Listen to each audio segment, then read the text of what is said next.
بسم الله الرحمن الرحیم. به نام خداوند بخشنده مهربان و نهایت با رحم. حضرت انس رضی الله عنه می‌فرماید که رسول الله صلی الله علیه و سلم ارشاد فرمود: یکی از علامات قیامت این که مردم مسجد بنا می‌کنند و بر آن فخر می‌نمایند. امروز همین حالت است و به قول ابن عباس رضی الله عنه: هر آینه شما مساجد را مانند یهود نصارا زینت می دهید.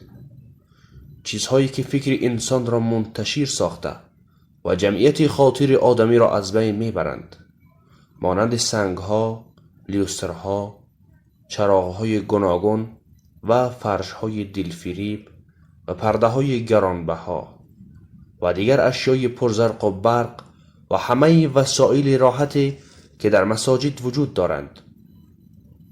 از این جهت این اشیا و اسباب گرانبهای دنیوی اند که سبب بستن و قفل مساجد شدند. مساجد از این اشیای پرزرق و برق دنیوی آباد و از نمازگزاران خالی هستند و کسانی که نمازگزارانند معمولاً به گفتگوی امور دنیوی مشغول می شوند. در مساجد نه نماز با خشوع است و نه حلقه تعلیم دیده می شود و مسجد در زمان رسول الله صلی الله علیه و سلم و خلفای راشدین رضی الله عنهم مرکز مشورت و طریقه دینی و امور دینی بود.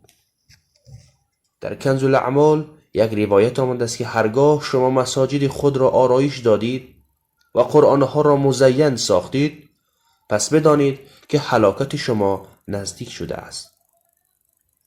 بیهقی در شعب الایمان روایت کرده است که رسول خدا صلی الله علیه و سلم ارشاد فرموده است که روزگاری خواهد آمد که چنین اشخاصی پیدا می شوند که تمام گفتگوی دنیوی آنها در مساجد خواهد بود.